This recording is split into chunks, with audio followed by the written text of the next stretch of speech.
All right, Stars fans, let's talk a little hockey. And we're going to talk about the upcoming game against the St. Louis Blues. Our old buddy Jim Montgomery is back in action, and I've always got a soft spot for him. Wish him the best, just not tomorrow. And over the offseason, St. Louis swaps ex 2021 first rounders with Montreal. They trade Balduc, who they picked at 17th, a forward, for Malo, who was 31st overall that year. So I guess they figured they got that pick wrong. It was a straight up trade, so it looks like a hockey trade there. And they also lose veteran defenseman Letty as well as Ryan Suter. They add another Suter in Pius Suter, who scored 25 goals last year. He's more of a PK specialist historically, and they look like they need that based upon their numbers last year on the penalty kill. So St. Louis comes in 2-2, and they are struggling. They lost 8-3 to Chicago and 5-0 to the Wild. They beat Calgary, who is in the basement of the league right now in the standings, and they beat Vancouver, who we just lost to last night. Neighbors has 4 goals in 4 games to lead them in goals and points. He's got a little feist and pepper in his game, and that'll be an interesting one to watch to see if he mixes it up with any of our guys. They've got a rookie, Snuggerland, who has a couple goals on the season. He put up great numbers at the University of Minnesota, and he was a 23rd overall first-round pick for them. So Dallas also struggling too, if that's possible, being 3-1, and I'm going to explain that here in a minute. Actually, we're going to get into it right now. We're coming off a blown lead to Vancouver, 2 barely wins against both Minnesota and Colorado, where we got massively outshot by the tune of about 2-1. And then a nearly blown lead against Winnipeg in the season opener, where we were up 5-1 and gave up 3 goals in a span of 10 minutes in the third period of that one to hang on to barely win 5-4. They were out a couple good players as well. So let's get into what the underlying struggles are that we kind of see in the eye test, but let's put some numbers to that. So Dallas has the second best goals per game, which is fantastic. You know, we're shooting lights out right now. We got like 4 guys who are on pace for a 125-point season. That's not going to be sustainable, but they're doing great right now. And but on the flip side of that, we're tied for the worst in goals against per game with 3.8, and our shot percentage is 5th best. So we're going to regress a little bit to the mean in terms of our goal scoring here. It's just a matter of time. Also, defensively, like the goals against per game, we're giving up a lot of shots per game played, 29th overall ranked. So defensively, we are really struggling. Even our top guys like Harley, we're seeing him make mistakes in his own end. And right now, we're outscoring our problems. And so far, we've gotten lucky in a lot of ways that we've been able to do that, but we have got to tighten things up in our own zone.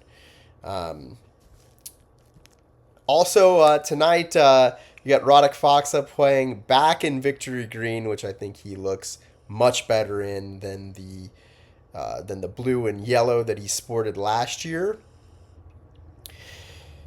The St. Louis Blues, they don't really have a superstar like Dallas does at forward, but they've got pretty good depth. And speaking of superstars, budding superstars, Wyatt Johnston's having a lights out year, leading the team with 4 goals in the first 4 games, and they have all been of the gorgeous variety. And I want to talk about, we've talked about some of the draft misses that we've had on here. And I want to talk about some of the successes that Nil has had. And Wyatt is a great place to start. Wyatt was picked 23rd overall after having being scouted in Frisco at the U18 tournament. And he was kind of buried in the lineup here by his coach and wasn't getting a whole lot of minutes. Our scouts, including Jim Nill, saw something in him, and he flew under the radar. We actually traded down from 15th to 23rd to get him, and when you look at his numbers, he is first overall in points from that draft year. He is first overall in terms of goals and second overall in terms of assists.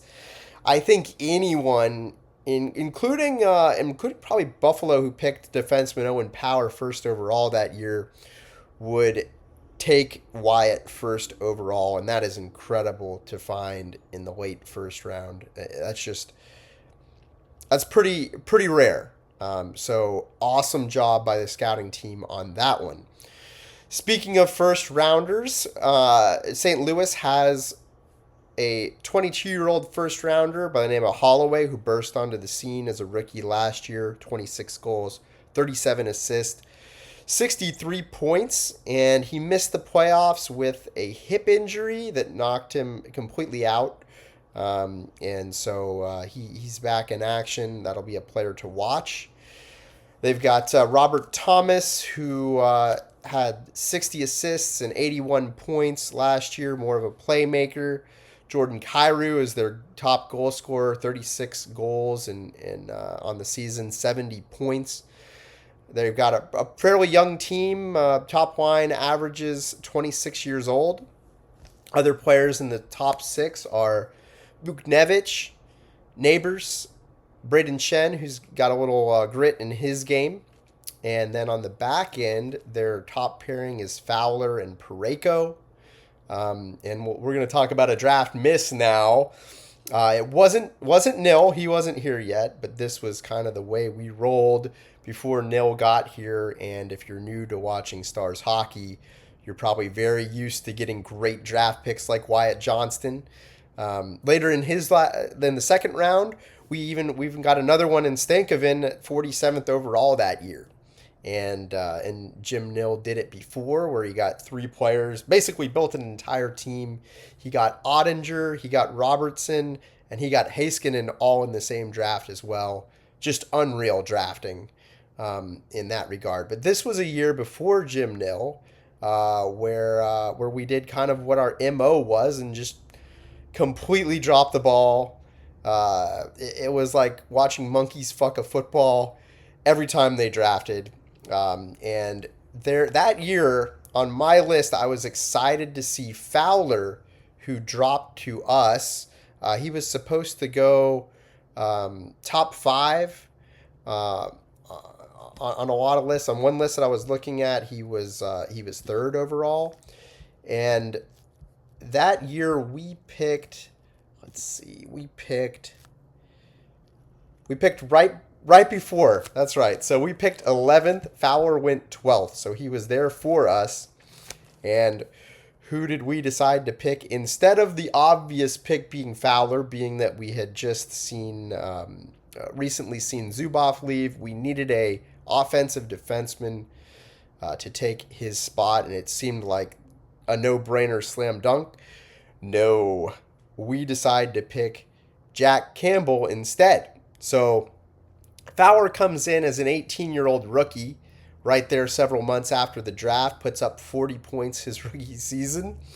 And instead of getting that, we get Jack Campbell, who is a goalie. He ended up playing one game as a Dallas Star. Let's see. That would be 1, 2, 3, 4, 5, 6, 7 years later after his draft year. He plays one game for the Dallas Stars, and then ended up being, he had an okay career, I guess. Later, 176 games played in the NHL, so decent, but not what you'd expect out of a first round draft pick, versus 1,000+ and going career from Cam Fowler. So that was a doozy. Moving on from that, um,